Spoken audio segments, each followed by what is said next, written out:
নবী গো আপনি এত কান্না করছেন কেন গো নবীজি? আমার নবী বলছে গো ওসমান গনি তুমি হচ্ছে আমার জামাই, আল্লাহ পাক আল্লাহ তাআলা তোমাকে ধন দৌলতের মালিক বানিয়েছে, টাকা পয়সার মালিক বানিয়েছে। এ ওসমান গনি তুমি যদি আমার চোখের পানি বন্ধ করতে চাও, ওই যে রাস্তা দিয়ে আসছিলাম একটা রাস্তাতে খেজুরের কাছে দুটো বাচ্চা বাঁধা আছে, ততক্ষণ পর্যন্ত ওই বাচ্চা দুটোকে না নিয়ে আসবে আমার নবী বলছে গো ওসমান গনি আমার চোখের পানি বন্ধ হবে না। জোর বলেন না সুবহানাল্লাহ।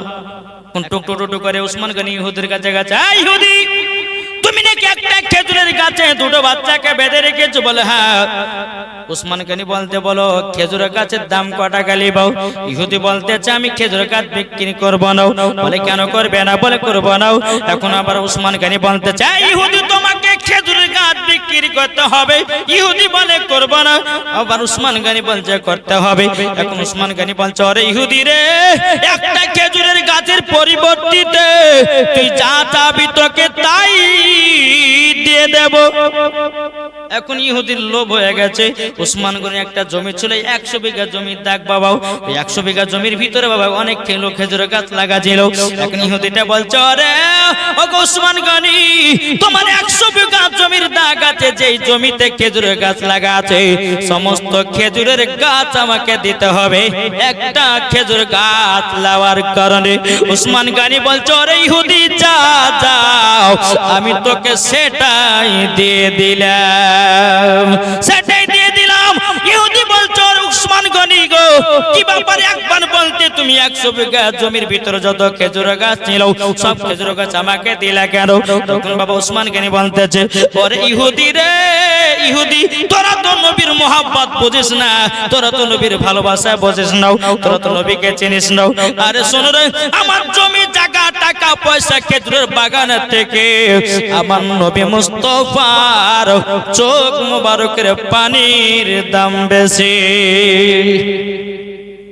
জোর হবে না সুবহানাল্লাহ। এখন 100 বিঘা জমির ভিতরে যতগুলো খেজুর গাছ ছিল সব খেজুর গাছ ইহুদিকে দিল একটা খেজুর গাছ কেনার জন্য। এটা জোর হবে না সুবহানাল্লাহ। আমরা হলাম করতে কি করতে? আমরা তো এমনি তো বলে যে ভাই মাদ্রাসা পাঁচাটা দেন, তো কেউ নাই। যে ওসমান গনি তিনি 100 বিঘা জমির দাগের ভিতরে যত খেজুর গাছ ছিলেন আমার নবী মুস্তাফার চোখ মুবারকের পানি বন্ধ করার কারণে একটা খেজুর গাছ কেনার কারণে সব খেজুর গাছ ইহুদিকে দিয়ে দিল। এখন বাবাজি মুসলমান ওসমান গনি রাদিয়াল্লাহু তাআলা তিনি দোনো বাচ্চাকে নিয়ে বাবা টুক টুক করে আমার নবী মুস্তাফার কাছে গেলেন। যাওয়ার পরে বলে ইয়া রাসূলুল্লাহ ইয়া হাবিবাল্লাহ নবী গো এই দেখেন আপনার কাছে বাচ্চা দুটো আমি হাজির করে দিলাম।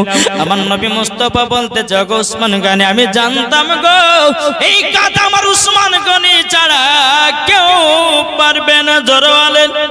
এখন বাচ্চা দুটোকে নবীজির সম্মুখে বসিয়েছে। আমার নবী মুস্তাফা দুই চোখের পানি ঝরা ঝরা কান্না করতেছে। বাচ্চা দুটো বলছে নবী গো আপনি এত কান্না করবেন না গো নবী। আমার নবী বলছে গো বাচ্চারা গো তোমরা কতদিন ধরে খাও নাই?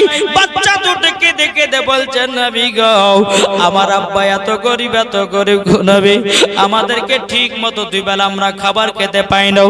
নবী গো 7 দিন ধরে অরাহারাজি। আমার নবী বলছে গো ওসমান গনি যাও তোমার খেজুরের বাগান থেকে এক জুড়ি খেজুর এনে দাও, আমি বাচ্চা দুটোকে খেজুর খাওয়াতে চাই। ওসমান গনি গেলেন একজনই খেজুর নিয়ে আসলেন। আমার নবী মুস্তাফা একটা করে খেজুর তুলছে বাবা, আর দোনো বাচ্চাকে একটা একটা করে খেজুর খাওয়াতেছে। আর বাচ্চা দুটো দুই চোখের পানি জড়ায়া কান্না করতে লেগেছে। আমার নবী বলছে গো বাচ্চারা তোমরা কান্না করছো কেন? তোমাদের সম্মুখে এক জুড়ি খেজুর এনে দিয়েছে, তোমরা পেট ভরে খাও। কিন্তু বাচ্চা দুটো বলছে নবী গো আপনার মতো দরদি নবী দুনিয়াতে আর কেউ হবে না। এই নবীকে মহব্বত করো, এই নবীকে ভালোবাসো, এই নবীকে মহব্বত করলে বাবা জান্নাত পাওয়া যাবে। ও বাবা দুনিয়ার নেতার পাগল পাগল হয়ে নাও, দুনিয়ার বাবা নেতার পেছনে পেছনে যেও নাও।